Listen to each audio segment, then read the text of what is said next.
ओम अज्ञानतिमिरन्धस्य ज्ञानाञ्जनशलाकया चक्षुरुन्मीलितं येन तस्मै श्रीगुरुवे नमः।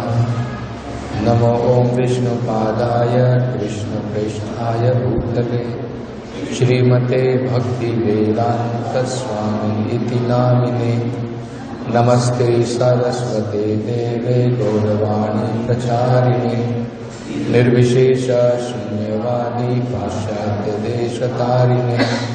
जय श्री कृष्ण चैतन्य प्रभु नित्यानंद श्री अद्वैत गदाधर शिवासदि गौर भक्त वृंद।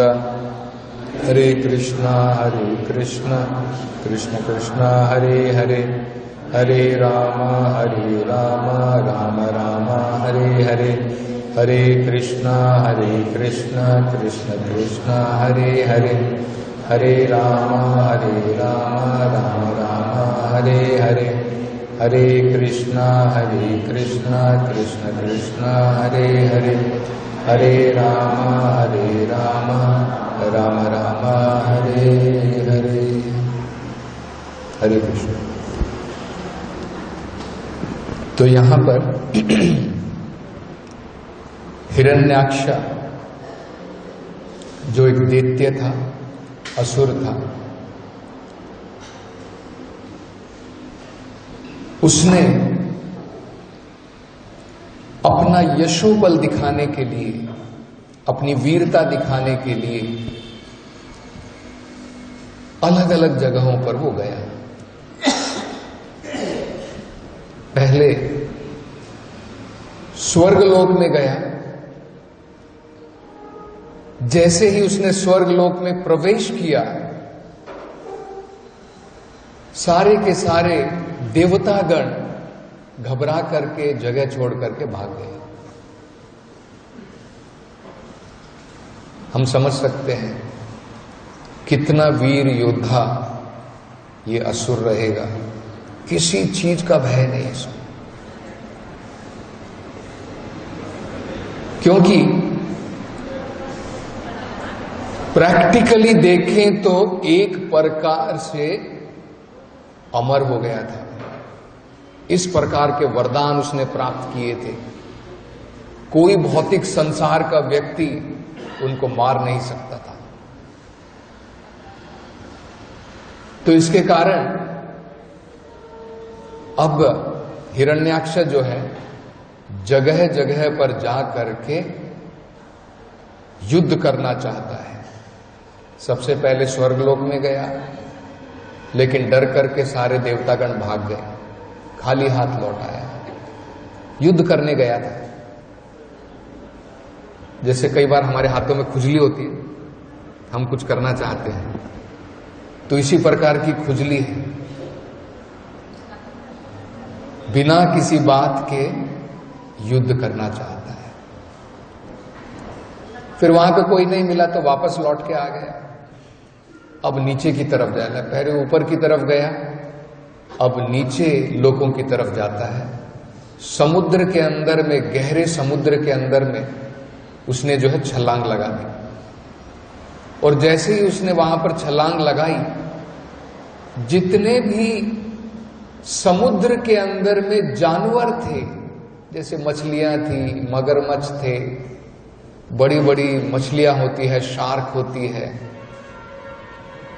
तो ये सब भी भयभीत होकर के जो है उनके अंदर में भी भय उत्पन्न हो गया। वो भी जो है तितर बितर हो गई, जगह जगह चली गई। बहुत सालों तक समुद्र के अंदर में यात्रा करते करते वो विभावरी पहुंचा, जो वरुण देव, जो पानी के देवता माने जाते हैं, वरुण देव, उनकी राजधानी पहुंच गया, उनकी जगह पर पहुंच गया। और वहां पर जाकर के देखिए उसने क्या किया। जैसे हम लोग भगवान के मंदिर में जाकर के दंडवत प्रणाम करते हैं, प्रणाम करके भगवान की स्तुति करते हैं, भगवान की महिमाओं का गान करते हैं, कीर्तन करते हैं, भगवान से प्रार्थना करते हैं। यहां पर इस असुर ने क्या किया, जाकर के सबसे पहले वरुण देवता को दंडवत प्रणाम किया और दंडवत प्रणाम करने के बाद में वरुण देवता से कहता है, हे वरुण, मुझे युद्ध चाहिए, आई वॉन्ट टू फाइट, मैं तुमसे युद्ध करना चाहता हूं। तो वरुण देवता को क्रोध तो बहुत आया कि कैसा मूर्ख है, बिना बात में आकर के युद्ध करना चाहता है। मैंने तो इसका कुछ नहीं बिगाड़ा है, लेकिन फिर भी मेरे से आकर के कह रहा है, चैलेंज कर रहा है कि मुझे युद्ध चाहिए, मेरे से युद्ध करो। तो वरुण देव ने गुस्से को शांत किया और कहा कि देखो, हम काफी बूढ़े हो चले हैं, मेरी उम्र काफी हो गई है, अब ये युद्ध वगैरह मेरे बस की बात नहीं है। और वैसे भी तुम इतने यशस्वी हो युद्ध करने में कि मेरे हिसाब से जो सबसे पुरातन पुरुष है भगवान विष्णु, उसको छोड़ करके तुम्हारे लिए कोई प्रतिद्वंदी नहीं है। तो वरुण देव जो है इनडायरेक्टली उसको सबक सिखाना चाहते थे, क्योंकि भगवान ने कहा है, परित्रणाय साधुनाम विनाशाय च दुष्कृता। भगवान इस संसार में अवतार लेते हैं ऐसे दुष्टों का विनाश करने के लिए। तो वरुण देव ये जानते थे कि हम सबसे कुछ काम चलने वाला नहीं है, इसको सीधा विष्णु के पास में भेजा जाए, वही बढ़िया है। इसको बहुत आग लगी है युद्ध करने की, तो इसके लिए सबसे बढ़िया प्रतिद्वंदी जो है भगवान विष्णु मात्र है। तो उन्होंने ऐसा कह करके हिरण्याक्ष को कहा। तो यहां पर कुछ बड़ी महत्वपूर्ण चीजें जो हम समझ सकते हैं, सीख सकते हैं। देवताओं की प्रवृत्ति में, उनके नेचर में, उनके स्वभाव में, और असुरों की प्रवृत्ति में, असुरों के स्वभाव में, असुरों के नेचर में क्या अंतर होता है। What is the difference between devotees और divine nature and demoniac nature. दैविक प्रकृति के जो लोग होते हैं उनके विचारों में, और दानवीय प्रवृत्ति के लोगों में, उनके विचारों में क्या अंतर होता है। तो यहां पर प्रभुपाद जी एक वृत्ति के बारे में बता रहे हैं। जो दानवीय वृत्ति का व्यक्ति होता है, वो किसी भी बिना कारण के इस प्रकार की हिंसा करना चाहता है, विदाउट एनी रॉन्ग रीजन। जैसे उदाहरण के तौर पर हिंसा क्षत्रियों के लिए आवश्यक मानी जाती है जब उसकी जरूरत पड़ती है, when it is required। जैसे मान लीजिए वेदों के अनुसार बताया गया है, अनेकों प्रकार के आतताई होते हैं। आतताई का मतलब होता है जो बिना किसी कारण के किसी के ऊपर हमला करता है, उसे आतताई कहते हैं। और ऐसे आतताई को मारना आवश्यक होता है। अनेकों प्रकार के आतताई वेदों के अंदर में बताए गए। जैसे कोई किसी के घर के ऊपर जाकर के आग लगा देता है, वो एक आतताई है। कोई किसी के ऊपर हमला करता है मारने के लिए, वो भी आतताई है। कोई किसी का अपहरण करता है, जैसे रावण ने किया सीता का अपहरण, वो भी आतताई है। इस प्रकार के आतताई को सही प्रकार का दंड देना, जैसे मृत्यु दंड देना, वो वेदों के अनुसार सही है। उस प्रकार की हिंसा जो है अनिवार्य मानी जाती है, जरूरी मानी जाती है, अगर हम संसार के अंदर में धर्म रखना चाहते हैं। जैसे वेदों के अंदर में ये उदाहरण दिया गया है कि अगर हम चाहते हैं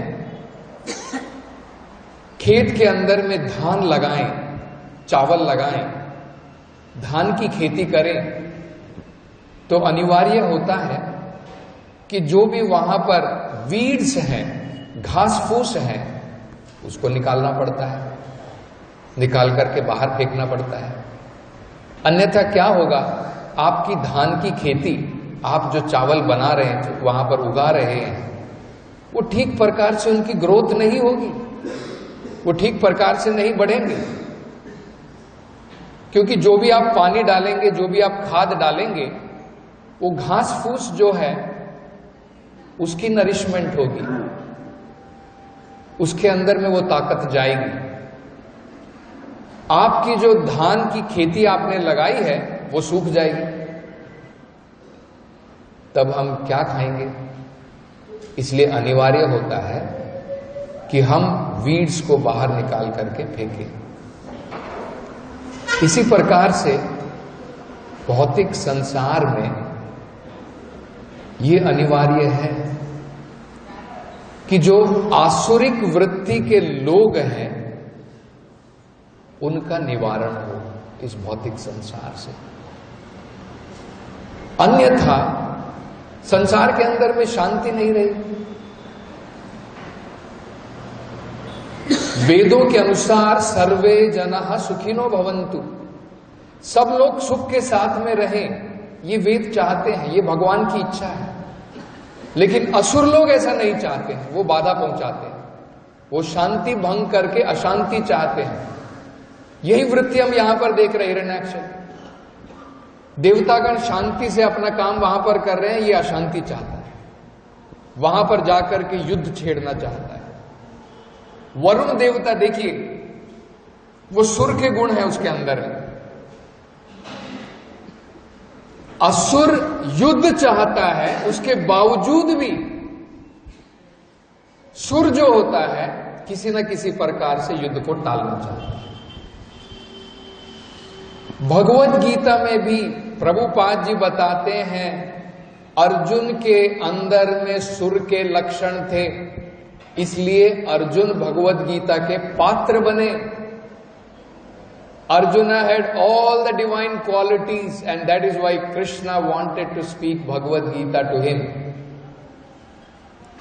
जब अर्जुन युद्ध भूमि में उन्होंने भगवान से कहा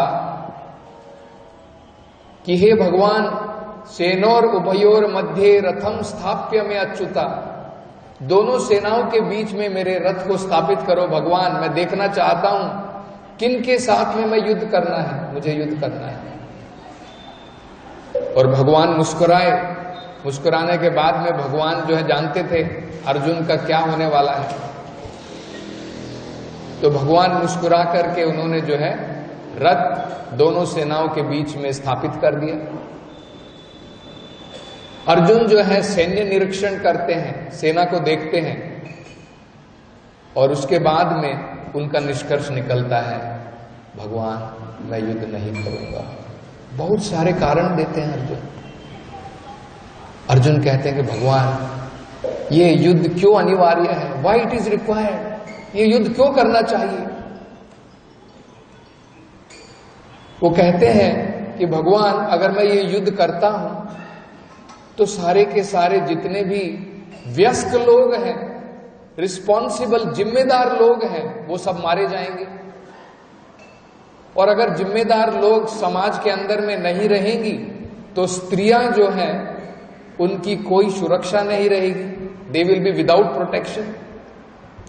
स्त्रियों की सुरक्षा नहीं रहेगी तो क्या होगा, आसुरिक वृत्ति के लोग नाजायज फायदा उठाएंगे, और उसका रिजल्ट क्या होगा, अनेकों प्रकार का अधर्म इस संसार के अंदर में फैलेगा।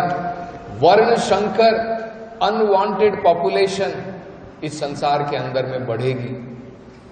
वर्ण शंकर बढ़ेंगे तो क्या होगा, वो कोई भी धार्मिक कार्यक्रम नहीं करेंगे। धार्मिक कार्यक्रम नहीं होंगे तो क्या होगा, हमारे पूर्वजों का भी पतन हो जाएगा। हमारा तो पतन होगा, हमारे पूर्वज भी, उनका भी पतन हो जाएगा। Forefathers will also fall down, क्योंकि पिंडदान नहीं होगा, कोई भी धार्मिक कार्यक्रम नहीं होगा। और इस प्रकार से जो सारी की सारी इस भौतिक संसार में इस प्रकार की प्रॉब्लम होगी, उसका कारण मैं बनूंगा, क्योंकि मैंने युद्ध किया, इन सब लोगों का वध किया, और उसका कारण ये बनेगा, अधर्म बढ़ेगा। तो भगवान, मैं युद्ध नहीं करना चाहता हूं। हे भगवान, युद्ध करने के द्वारा अगर मुझे इंद्रलोक का शासन भी मिल जाए, इंद्रलोक से ऊपर का शासन। इंद्रलोक का क्या है? बेचारा इंद्र जो है एंजाइटी से भरा हुआ, चिंता से भरा है, क्योंकि बड़े शासन पर तो बैठा है, लेकिन फिर भी उसके शासन के ऊपर बहुत लोगों की नजर रहती है, इसलिए हमेशा चिंता बनी रहती है।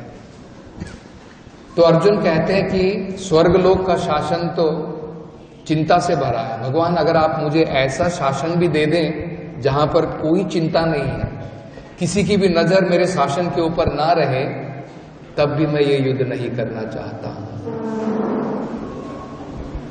देखिए, और प्रभुपाद जी तात्पर्य में लिखते हैं, these are divine qualities. Arjun is ready to receive Bhagavad Gita and he showing the quality of divineness. देखिए, अर्जुन जो है, भगवान का भक्त जो है, युद्ध करना अनिवार्य है, फिर भी वो सोच रहा है, क्या मैं युद्ध करूं? Should I fight? Is it required? क्या युद्ध की जरूरत है? क्या हिंसा की जरूरत है? क्या ये चाहिए?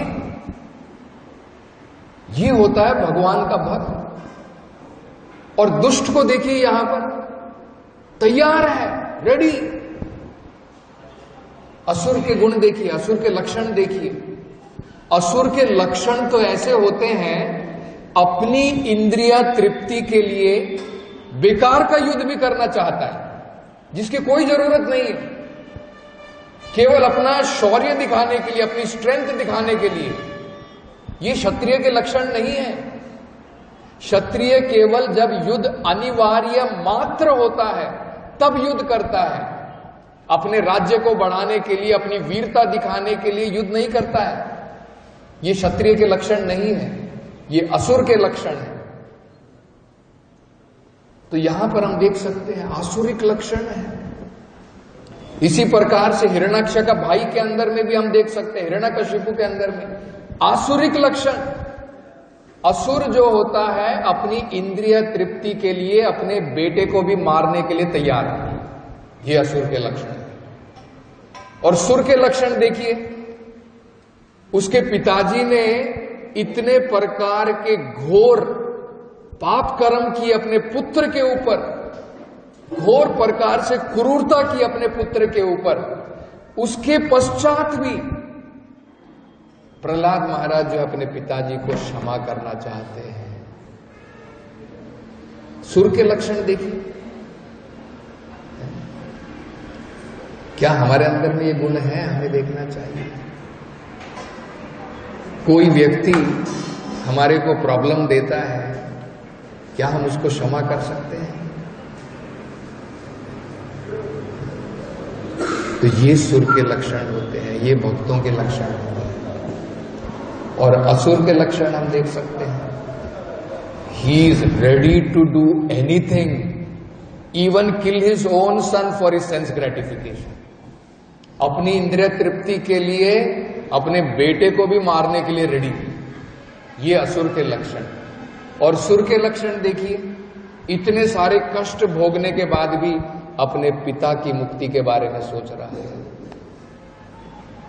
जब नरसिम्हदेव आशीर्वाद देना चाहते थे प्रहलाद महाराज को, वो कहते हैं कि भगवान मैं आशीर्वाद लेकर के क्या करूंगा, ये भौतिक चीजें लेकर के क्या करने वाला, क्या मिलेगा मुझे भगवान? मैंने देखा है भौतिक ऐश्वर्य कितनी देर तक रहता है, एक क्षण के अंदर में आप उसे नष्ट कर सकते हैं। मेरे पिता ने कितने प्रकार से तपस्या करके ये सब कुछ ऐश्वर्य बनाया था, अनेकों प्रकार से हिंसा करके जो है तीनों लोकों का मालिक बन गया था, लेकिन एक क्षण के अंदर में आपने जो है सब कुछ जो है चला गया। तो बोलते कि भगवान मैं ये सब लेकर के क्या करूंगा, मुझे क्या मिलेगा। लेकिन फिर भी जब भगवान उसे आशीर्वाद देना चाहते थे, no still I want you should take something, तुम्हें कुछ तो लेना पड़ेगा। तो कहते हैं कि ठीक है भगवान, तो मैं अपने पिताजी के बारे में पूछना चाहता हूं। From his birth he was envious of you, जन्म से ही आपका द्वेषी रहा है, तो उनका क्या होने वाला है? What will be his destination? उनको क्या मिलेगा, क्या गति उनकी प्राप्ति होगी इस प्रकार के असुर की?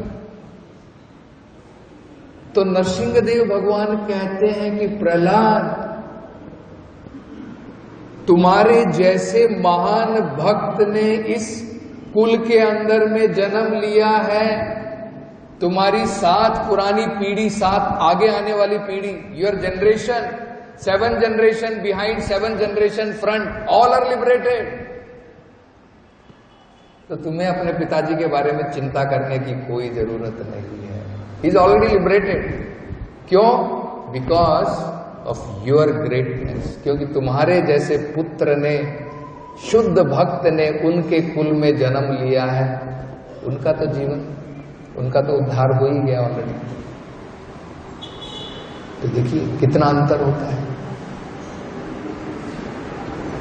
असुरों के लक्षणों में, असुरों के व्यवहार में, उनकी वृत्तियों में और सुरों के लक्षण में। असुर का और सुरों में क्या अंतर होता है? ऐसा नहीं है कि सुर का मतलब होता है सब भगवान के शुद्ध भक्त। अब इंद्र देवता जो है वो संसार को भोगना चाहते हैं, असुर भी संसार को भोगना चाहता है, लेकिन एक को सुर कहते हैं, एक को असुर कहते हैं। कौन बताएगा? देखिए हिरण्यकशिपु का मतलब क्या होता है? हिरण्य का मतलब होता है गोल्ड, जो धन दौलत ऐश्वर्य भोगना चाहता है। कशिपु मतलब होता है सॉफ्ट बेड, जो काम वासनाएं भोगना चाहता है। ठीक है, अब देवतागण भी तो भोगना चाहते हैं, तो फिर दोनों की वृत्तियों में क्या अंतर है? कौन बताएगा? भोगने की प्रवृत्ति दानवों में भी है और भोगने की प्रवृत्ति देवताओं में भी है, लेकिन अंतर क्या है? भगवान का स्मरण करते हैं, भगवान का स्मरण में रहते हैं, भगवान के स्मरण में रहते हैं। ओके, थोड़ा करीब है। डिफरेंस इज, असुर जो होते हैं भगवान का अस्तित्व, भगवान का स्वामित्व, they will never accept, independent of Lord, भगवान से आत्मनिर्भर। कौन भगवान? कैसा भगवान? मैं भगवान। ये असुरों के लक्षण है। सुर जो होता है उसके अंदर में भी है, भोगने की वासना है, वो शुद्ध भक्त नहीं है, लेकिन फिर भी वो सुर कहलाता है, क्योंकि he accepts the supremacy of the supreme lord, whatever it may be, he accepts, वो स्वीकार करता है कि मेरे ऊपर कोई है, भगवान है।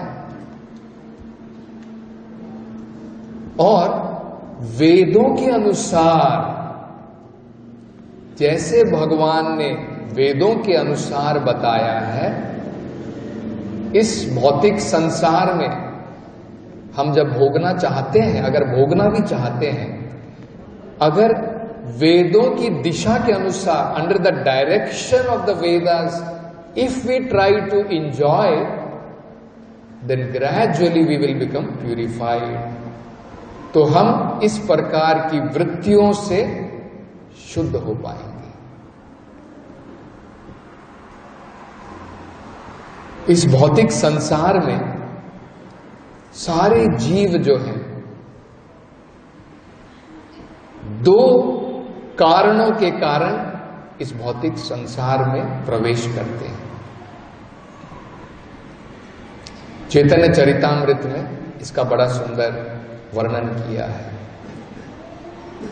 कृष्णा भूलिया जीव भोग वांछा करे, देखिए भोग वांछा करे, भोगने के लिए, लेकिन फिर भी भोग की इच्छा करने के कारण संसार में आता है, लेकिन फिर भी सुर और असुर कहलाता है। दो अलग अलग हो गए। फिर भी भोगने के लिए तो सब लोग आते हैं, देवता भी भोगने के लिए आते हैं, दानव भी भोगने के लिए आता है। अंतर डिफरेंस क्या है? जो सुर होता है वो भगवान का स्वामित्व स्वीकार करता है, ही एक्सेप्ट्स, और उनके निर्देश के अनुसार भौतिक संसार में भोगने का प्रयत्न करता है, वो सुर कहलाता है। तो चैतन्य चरितामृत में क्या बताया है? कृष्णा भूलिया जीव, कृष्ण को भूल करके जीव भोग वांछा करे, भोगने की इच्छा करता है। निकटस्थ माया तारे झपटिया धरे, तुरंत माया जो है, जो जीव के बिल्कुल निकट खड़ी रहती है,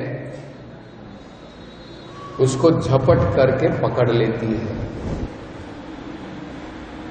और इल्यूजन में, माया के भ्रम में भगवान जो है हमें ये भ्रम दिलाता है कि हम इस संसार को भोग रहे हैं। अहंकारा विमूढ़ आत्मा कर्ता हम इति मन्यते, सब कुछ माया कर रही है, लेकिन मूर्ख जीव इल्यूजन में, भ्रम में सोच रहा है मैं भोग रहा हूं, मैं एंजॉयमेंट कर रहा हूं।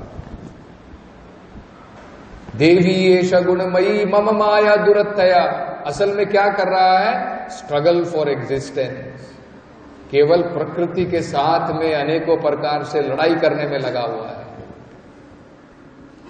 तो भगवद गीता में भी भगवान बताते हैं दो कारण हैं जिसके कारण जीव भौतिक संसार में आता है। कौन से कारण है?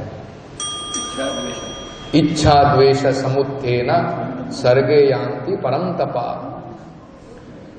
मटेरियल क्रिएशन क्यों होती है? सर्गे का मतलब होता है, सर्ग का मतलब होता है क्रिएशन। भगवान क्रिएशन क्यों करते हैं? इच्छा द्वेष समुत्थेन, दो चीजों के कारण, इच्छा और द्वेष। इच्छा का मतलब क्या होता है? स्पिरिचुअल वर्ल्ड में, आध्यात्मिक संसार में भगवान एकले ईश्वरे कृष्णा और सब भृत्या, एकमात्र ईश्वर कृष्ण है, बाकी सब उनके सेवक हैं। ये स्पिरिचुअल वर्ल्ड है। जब जीव जो है अपनी छोटी सी स्वतंत्रता का गलत इस्तेमाल करता है, गलत प्रयोग करता है, वो क्या सोचता है? जरा आप सोचिए, एक जो बड़ा व्यक्ति है, महान व्यक्ति है, जिसके पास में सारे ऐश्वर्य हैं, षड ऐश्वर्य पूर्ण, उसके सेवक को क्या कमी हो सकती है क्या? He is also as good as king. एक जो राजा का जो सेवक होता है, इस संसार के अंदर में भी हम लोग देख सकते हैं, राजा का जो सेवक होता है वो भी एक प्रकार से राजा के समान भोगता है, उसके पास में कोई कमी नहीं है। लेकिन फिर भी कभी कभी सेवक के मन में ये इच्छा आ जाती है, भाई मैं भी राजा की तरह भोगना चाहता हूं। I also want to enjoy, I want to be the enjoyer. इसको कहते हैं इच्छा। और द्वेष क्या होता है? द्वेष मतलब होता है why he I should enjoy. वो क्यों भोगे, वो क्यों स्वामी, मैं क्यों सेवक, मैं स्वामी बनना चाहता हूं। एवरीबडी शुड सर्व मी, वो होता है द्वेष। तो प्रश्न उठ सकता है कि ठीक है, भगवान हमारी इच्छा अगर पूरी करना चाहता था तो सबको एक एक देश दे देता, सब जीव के लिए एक एक प्लैनेट ले लो, एक एक प्लैनेट ले लो, राजा बन जाओ वहां पर। नहीं, ये मात्र इच्छा नहीं है।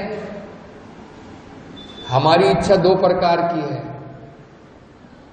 हम जो है दोनों प्रकृति के ऊपर स्वामित्व जमाना चाहते हैं, मटेरियल नेचर के ऊपर भी और दूसरे जीवों के ऊपर भी।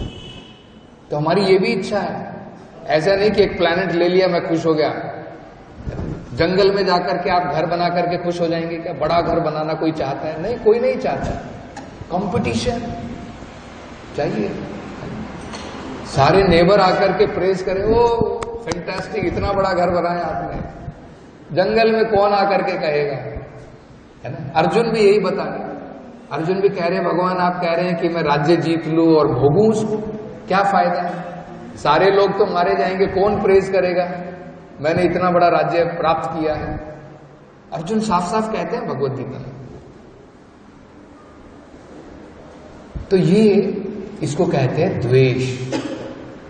द्वेष का मतलब है why everybody should be servant of God, they should be my servant, everybody should be serving me. ये होता है द्वेष। इसके कारण हम भौतिक संसार में आते हैं दानवीय प्रवृत्ति लेकर के, आसुरिक प्रवृत्ति लेकर के आते हैं।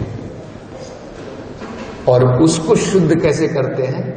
भगवान जो है अनेकों प्रकार से हमारी सहायता करते हैं, हमारी मदद करते हैं इस दानवीय प्रवृत्ति को शुद्ध करने के लिए।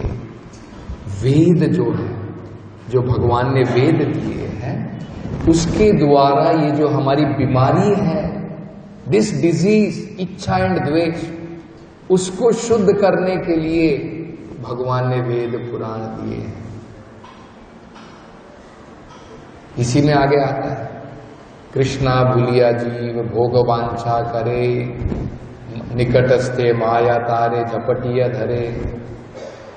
और इसमें ही आगे आता है अथेव कृष्णा वेद पुराण करीला। भगवान ने इन जीवों के उद्धार करने के लिए वेद और पुराण दिए हैं, ताकि ये जो हमारी इच्छा है कृष्णा को भूलने की, कृष्णा की इच्छा और द्वेष जिसके कारण संसार में आए हैं, इसको हम शुद्ध कर सकें। उसके लिए वेद और पुराण दिए। जैसे उदाहरण के तौर पर वेदों के अंदर में बताया है, तो यही अंतर होता है। देखिए असुर में और सुर में क्या अंतर होता है? सुर बोलता है कि ठीक है मैं भोगूंगा, लेकिन भगवान की डायरेक्शन के अनुसार भोगूंगा, उसे कहते हैं कर्मी। तो कर्मी क्या करता है? वेदों के अनुसार, वेदों में बताया ठीक है स्वर्ग लोक जाना है, ये यज्ञ करो, तुम्हें पुत्र की प्राप्ति चाहिए, इस देवता की पूजा करो, उसकी पूजा करो, ये करो। तो वेदों के अंदर में क्या है? रेस्ट्रिक्शंस के द्वारा हमारी बीमारी को दूर करने का इलाज, हल बताया गया है। उदाहरण के तौर पर कोई व्यक्ति मांस खाना चाहता है, वो नहीं छोड़ सकता है, तो वेदों के अनुसार में कहा है कि असुर की भांति मत खाओ। ठीक है तुम मांस खाना चाहते हो, महीने में एक बार रेस्ट्रिक्शन। कई बार पिताजी देखते हैं ना कि मेरा बेटा जो है 7 दिन सिनेमा देखने जाता है, तो पिताजी कहेगा अरे अच्छा बेटा एक काम करो, अरे वीक में 2 बार जाओ ना। इसका मतलब ये नहीं कि पिताजी प्रोत्साहन दे रहा है, पिताजी देख रहा है कि उसकी इच्छा किस प्रकार की है और उसको कैसे रिस्ट्रिक्ट किया जाए।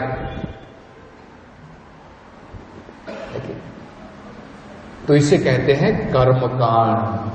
वेदों के अंदर में एक विभाग दिया गया है जिसे कहते हैं कर्मकांड। कर्म करो, वेदों के अनुसार कर्म करो, वेदों के अनुसार कर्म करके भोगने की इच्छा करो। धीरे धीरे इससे फायदा क्या होगा, ये कर्म की वृत्ति चली जाएगी, हम ज्ञान कांड तक आ जाएंगे। तब हमें समझ में आ जाएगा क्या फायदा है। स्वर्ग लोक में गया, नरक लोक में गया, इधर गया उधर गया, सब जगह जन्म मृत्यु जरा व्याधि, कोई छुटकारा नहीं है। तब व्यक्ति ज्ञान अर्जित करना चाहता है, ज्ञान के द्वारा कर्म करना चाहता है, ज्ञान के द्वारा समझना चाहता है मैं कौन हूं, के आमी। और धीरे धीरे जब ज्ञान कांड से जो है उसको समझ में आ जाता है, तब उसकी समझ में आता है मेरे ऊपर भी कोई है, देवता गण है। उसे कहते हैं उपासना कांड। और उपासना कांड का कल्मिनेशन कहां होता है, विष्णुर आराधना परम। आराधना नाम सर्वेशाम, सभी प्रकार की आराधनाओं में सबसे परम आराधना विष्णु की आराधना है।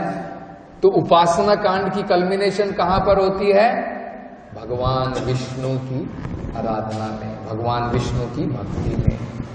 देखिए भगवान ने कितना बढ़िया तरीका सब जीवों के लिए बनाया है, क्योंकि कुछ जीव आसक्त हैं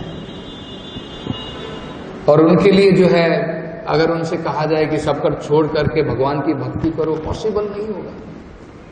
तो भगवान ने उनके लिए कर्म कांड बनाया है और धीरे धीरे जो है अपने प्रगति करके ज्ञान कांड की तरफ आ सकता है। मतलब क्या है, तमोगुण के प्रभाव से रजोगुण, रजोगुण के प्रभाव से सत्वगुण, और इस तरह धीरे धीरे जो है सत्वगुण के प्रभाव से भी बाहर आ सकता है।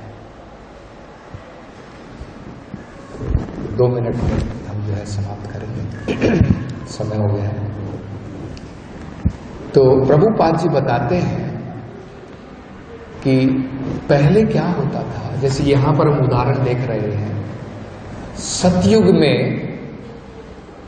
देवतागण और असुरगण अलग अलग स्थानों पर रहते थे। हम यहां पर देख सकते हैं हिरण्याक्ष जो है उसका रहने का स्थान अलग है, पाताल लोकों की तरफ, नीचे के लोग बताए जाते हैं। सुरगण ऊपर की तरफ रहते हैं, स्वर्ग लोकों में रहते हैं।